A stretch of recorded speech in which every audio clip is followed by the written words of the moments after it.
Children of the Sun. It was while Strabo was still in Egypt that Augustus Caesar had ordered the two obelisks moved from the sacred city of the sun to his palace in Alexandria. These obelisks were made of stone, were stone pillars. Two other obelisks had been loaded on boats and shipped to Rome. On his arrival in Rome, Strabo was curious to see what had become of them. One he found standing in the Circus Maximus. The other one, toppled with a golden ball, had been erected in the Field of Mars to be used as a colossal sundial. Inlaid into the pavement upon which it stood were lines of bronze radiating from its base to mark the progress of its shadow cast by the sun.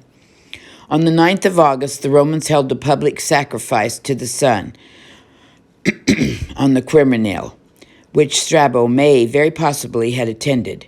Though he himself was a Stoic, worship of the sun was a commonplace to him. He had been born in a country where worship of Mithra, the Persian sun god, was the state religion, and the king was often named Mithridates, child of the sun. So it would probably not have seemed at all strange to Strabo if he had known that people were living on the other side of the world to find that they also called themselves children of the sun. There were two different races. These people lived in the lands as distant from each other as they were from Rome. One inhabited the high plateau of Peru, on the west coast of South America, looking out upon the great ocean now known as the Pacific. The other was diagonal across the Pacific, off the northeast coast of Asia, on the island we now call Japan. Peru and Japan, in both lands the people were semi-savages. They could neither read nor write. Nor were they advanced enough to make any kind of calendar, but they could feel the glory and power of the radiant sun as it shone down on their mountain peaks and islands, and both races had made it their greatest god.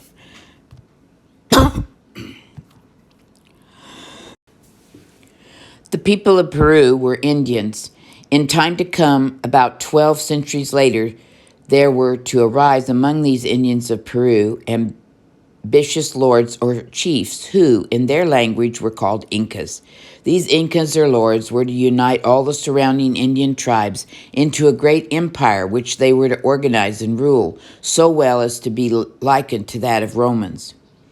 According to ancient legends, these Indians, who were to be known as Incas, were all children of the sun. The first creator of the world and its men were a boneless man, child of the sun and moon, who had come down from the north. Disguised with men after he had made them, he had turned their land into a desert and deserted them.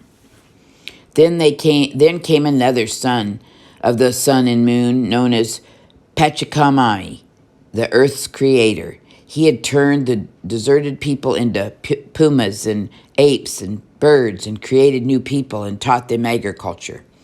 Another story said the sun, sending down its life-giving rays, had created a new race out of metal eggs. From the gold eggs came the chief of Incas. From the silver eggs came their wives. And from the copper eggs came the common people.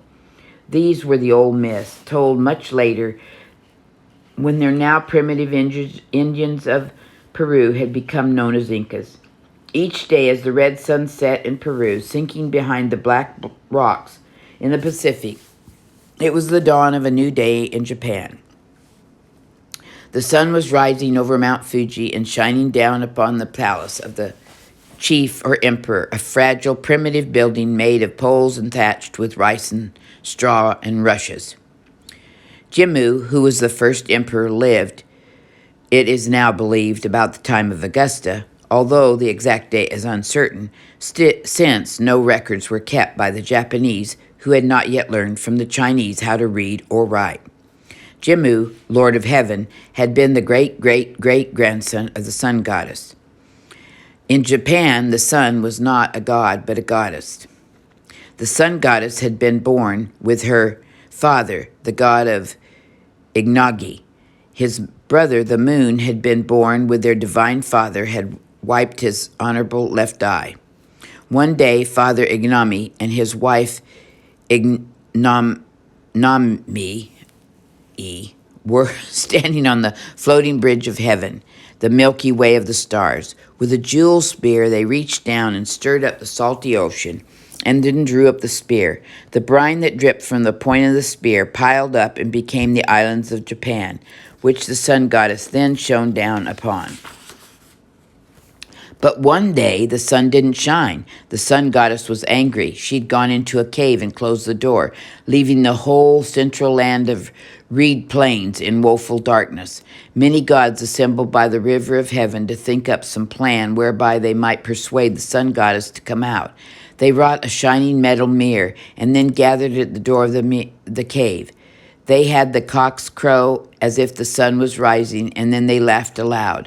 The sun goddess heard them. Curious, she peeped out and asked why it was that they were laughing. Because we have found a goddess more beautiful than you, they say. See? And they held up before her her face, the mirror.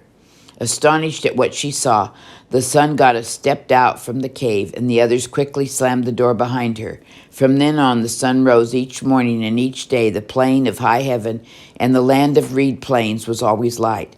During the reign of the first 10 emperors, a sacred mirror of the sun goddess was to be kept in the palace under the care of a virgin daughter of the emperor. Then it was to be removed to a temple built especially for it. The daughter of the Emperor Shin-in, who was the 12th in the charge of the sacred mirror, did not think that the place where the temple stood was worthy of it. So she set forth and wandered far and wide to find a new site. And in her search she came to Ise. There she heard the sun goddess speak to her. "This is a pleasant land," the goddess said. "Here, in this pleasant place, I wish to dwell." So a new shrine was built at Ise, a simple building of poles thatched with rice straw like the fragile palace of the emperor. Today, the shrine of Ise is an exact copy of the first one built. It has been rebuilt every 20 years. There, kept in a box, is the mirror of the sun goddess, the heart of Japan's ancient and primitive religion known as Shinto, or the Way of the Gods.